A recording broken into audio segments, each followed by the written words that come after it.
और वहीं 3 दिवसीय 11वें मेघा सब्जी मेले के समापन पर कृषि मंत्री श्याम सिंह राणा ने कहा कि हर साल मेले में शामिल होने वाले किसानों की संख्या और प्रदेश में बागवानी का क्षेत्र लगातार बढ़ रहा है। बागवानी से किसानों की आमदनी बढ़ रही है। कम जमीन में अधिक आबादी के लिए नई टेक्नोलॉजी के लिए मित्र देशों के साथ सहयोग आदान प्रदान हो रहा है। मेले में हर साल के उसमें किसानों की वृद्धि हो रही है और बागवानी का क्षेत्र हर साल बढ़ रहा है, क्योंकि जो इसमें जो आमदन है वो भी बढ़ रही है, लोगों की ज़रूरत भी है, क्योंकि जो ज़मीन है ना वो तो फिक्स है। ज़मीन सारी दुनिया में जितनी है वो उतनी ही रहेगी। अब ये ज़मीन रबड़ तो है नहीं, ये इसको कोई खींच के बढ़ा लेगा।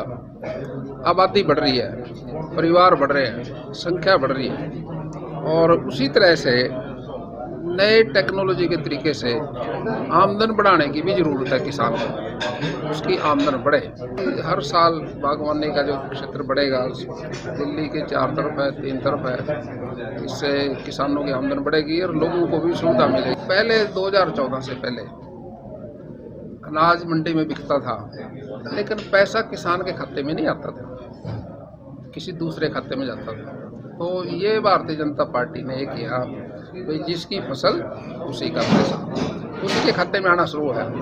अब इससे आमदन बढ़ी है। अब कैसे आमदन बढ़ी है?